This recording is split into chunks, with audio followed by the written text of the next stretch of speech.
Delhi liquor scam కేసులో మరో కీలక పరిణామం చోటు చేసుకుంది. కాసేపట్లో బీఆర్ఎస్ ఎమ్మెల్సీ కల్వకుంట్ల కవితను తీహార్ జైలుకు తరలించనున్నారు. ఇవాళ్లతో కవిత ఈడీ కస్టడీ ముగియడంతో ఆమెను సీబీఐ ప్రత్యేక కోర్టులో హాజరుపరిచారు. 14 రోజులు జ్యుడిషియల్ కస్టడీకి పంపాలని కోరారు. కేసు దర్యాప్తు పురోగతిలో ఉందని, పలువురు నిందితులను ఇంకా ప్రశ్నిస్తున్నట్లు పేర్కొన్నారు. వర్చువల్ మోడ్లో ఈడీ తరపున న్యాయవాది జోయబ్ హుస్సేన్ వాదనలు వినిపించారు. దీంతో ఏప్రిల్ 9 వరకు జ్యుడిషియల్ రిమాండ్ విధించారు. మధ్యంతర బెయిల్పై ఏప్రిల్ 1న విచారణ జరగనుంది.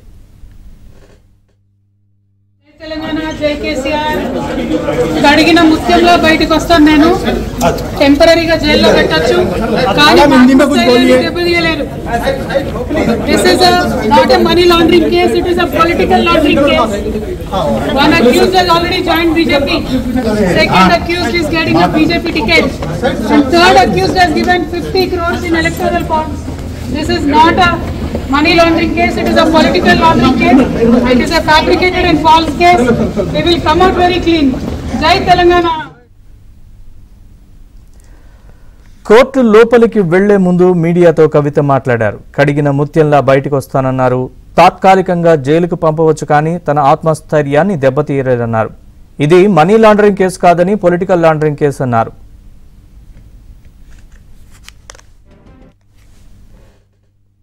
జై తెలంగాణ, జై కేసీఆర్. అడిగిన ముత్యంలో బయటకు వస్తాను. నేను టెంపరీగా జైల్లో పెట్టచ్చు, కానీ దెబ్బతీయలేరు. This is not a money laundering case, it is a political laundering case. One accused has already joined BJP. Second accused is getting a BJP ticket. And third accused has given 50 crores in electoral bonds. This is not a money laundering case, it is a political laundering case. It is a fabricated and false case. We will come out very clean. Jai Telangana. కవిత 10 రోజులుగా ED కస్టడీలో ఉన్నారు. ఆమెను అధికారులు పలు విషయాలపై ఆరా తీశారు. Liquor కేసుకు సంబంధించిన పలు కీలక విషయాలపై కవితను ప్రశ్నించారు. ఈ విచారణలో కీలక సమాచారం రాబట్టినట్లు తెలుస్తోంది. ఢిల్లీ లిక్కర్ కేసుకు సంబంధించిన పూర్తి అప్డేట్స్, అలాగే కవిత జ్యుడిషియల్ రిమాండ్, అలాగే మధ్యంతర బెయిల్పై విచారణ, ఈ అంశాలన్నింటికి సంబంధించి మరింత సమాచారాన్ని మా ప్రతినిధి సతీష్ లైవ్లో అందిస్తారు. సతీష్, ఢిల్లీ లిక్కర్ కేసులో తాజా అప్డేట్స్ ఏంటి, పూర్తి వివరాలు చెప్పండి. ఎస్ నరేష్, ఢిల్లీ లిక్కర్ కేసులో ఎమ్మెల్సీ కవితకు ఏప్రిల్ 9 వరకు కూడా జ్యుడిషియల్ కస్టడీ విధించారంట. 14 రోజుల పాటు కూడా ఆమెను జ్యుడిషియల్ రిమాండ్కి విధించారు. ఇక తిహార్ జైలుకు వెళ్ళబోతున్నారు. మరి కాసేపట్లో ఆమె నేరుగా రౌజ్ అవెన్యూ కోర్టు నుంచి నేరుగా తిహార్ జైలుకి వెళ్ళబోతున్నారు. తిహార్ జైల్లోనే 14 రోజుల పాటు ఆమె రిమాండ్లో ఉంచబోతున్నారు. ఉదయం సుదీర్ఘంగా వాదనలు కొనసాగే ఢిల్లీ లిక్కర్ కేసులో జరిగిన ఆమె ప్రస్తావన కావచ్చు, ఏ విధంగా విచారించాం. దాదాపు 10 రోజుల పాటు కవితను అనేక అంశాలపై విచారించాం. ప్రస్తుతం కవితను జ్యుడిషియల్ కస్టడీ ఈడీ రిమాండ్కు పంపించాల్సిందిగా కూడా కోర్టు ముందు ఈడీ వాదనలు వినిపించింది. ఈడీ వాదనలు విన్నారు. అనంతరం కూడా కవితకు సంబంధించిన అంశంలో కూడా ఒక మధ్యంతర పిటిషన్ దాఖలు చేశారు. బెయిల్ మంజూరు చేయాల్సిందిగా.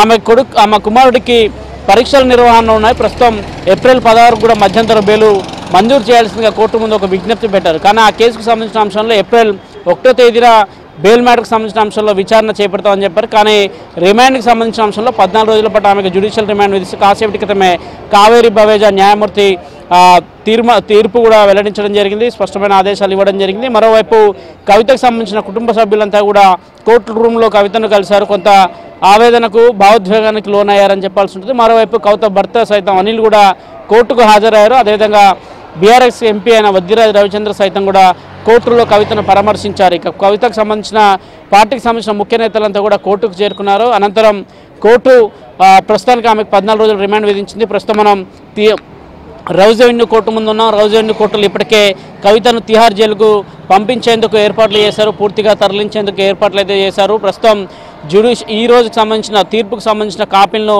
న్యాయవాదులు అందుకున్న వెంటనే ఆమె నేరుగా కోర్టు నుంచి తిరిగి తిహార్ జైలుకు పంపించేందుకు ఏర్పాట్లు చేస్తున్నారు. ప్రస్తుతం మనం చూడవచ్చు, కోర్టు ముందు ఉన్నాం. కోర్టు వద్ద కొంత వాతావరణం అయితే నెలకొంది. మరి కాసేపట్లో ఆమె కోర్టు హాల్ నుంచి నేరుగా కిందికి వచ్చి కోర్టుకు ఆమెను తిహార్ జైలుకి బస్సులో తీసుకువెళ్ళబోతున్నారు. ప్రస్తుతం ఇప్పటికే వాహనాలు కూడా ఏర్పాటు చేశారు. ప్రస్తుతం విజువల్స్ చూడొచ్చు, కోర్టు ముందంతా కూడా కవితకు సంబంధించిన పార్టీకి సంబంధించిన నేతలంతా కూడా అక్కడ వెయిట్ చేస్తున్న విజువల్స్ కూడా మనం చూడొచ్చు. కవిత భర్త అనిల్ సైతం కూడా ప్రస్తుతం అక్కడే ఉన్నారు. వారి కుటుంబ సభ్యులు సైతం కూడా కిందికి వచ్చిన విజువల్స్ చూస్తున్నాం. మరి కాసేపట్లో ఆమెను నేరుగా ఇక్కడికి తీసుకొస్తారు. పక్కనే ఉన్న బస్లో నుంచి తిహార్ జైలుకు తరలించేందుకైతే ఏర్పాట్లను అయితే పూర్తి చేస్తున్నారు. కవిత సంబంధించిన పిఏ కౌశిక్ సైతం కూడా అక్కడే ఉన్నారు. అదేవిధంగా వారి కుటుంబ సభ్యులు సైతం కూడా ఇక్కడ ఉన్నారు. మరి కాసేపట్లో ఆమెను ఇక్కడి నుంచి నేరుగా తరలించబోతున్నారు. ఇప్పటికే ఫార్మాలిటీస్ అన్ని కూడా పూర్తి చేశారు. ఫార్మాలిటీకి సంబంధించిన అంశంలో న్యాయవాదులకు ఈ రోజు సంబంధించిన తీర్పు కాపీ కావచ్చు,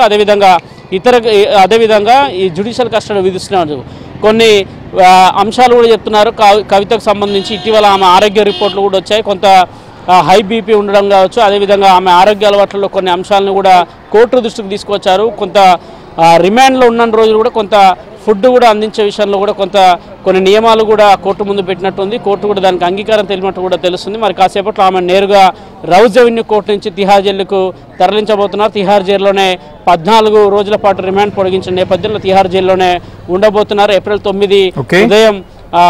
9 వరకు అక్కడే ఉండబోతుంది. మధ్యాహ్నం 2 గంటలకు ఏప్రిల్ 9న తిరిగి మరోసారి కోర్టు ముందు కవితను హాజరుపరచబోతున్నారు. కోర్టు ముందు 9వ తేదీన హాజరుపరిస్తే మరోసారి కూడా జ్యుడిషియల్ రిమాండ్ పొడిగించే అవకాశాలు చాలా స్పష్టంగా కనిపిస్తున్నాయి. ఇప్పటికే ఈ కేసులో 10 రోజుల పాటు కూడా ఈడీ అనేక అంశాలపైన ప్రస్తావించింది. మరోవైపు మేకా శరణ్కి సంబంధించి మేకా శరణ్ కాసేపటి క్రితం ఈరోజు ఉదయం ఆయన ఢిల్లీ వచ్చినట్టు తెలిసింది. ఆయనను ఈడీ కూడా విచారిస్తున్నట్టు తెలిసింది. ఇటీవల మేకా శరణ్ నివాసంలో కూడా అనేక సోదాలు నిర్వహించింది ఈడీ. అనంతరం ఆయనను ఈడీ విచారణకు రావాల్సిందిగా ఆదేశాలు ఇచ్చినట్టు తెలిసింది. ఈరోజు ఉదయమే ఈడీ కార్యాలయానికి వచ్చినట్టు తెలుస్తుంది. ఇక మేకా శరణ్ కూడా అరెస్ట్ చేశారన్న వార్తలు కూడా పెద్ద ఎత్తున వస్తున్నాయి నరేష్.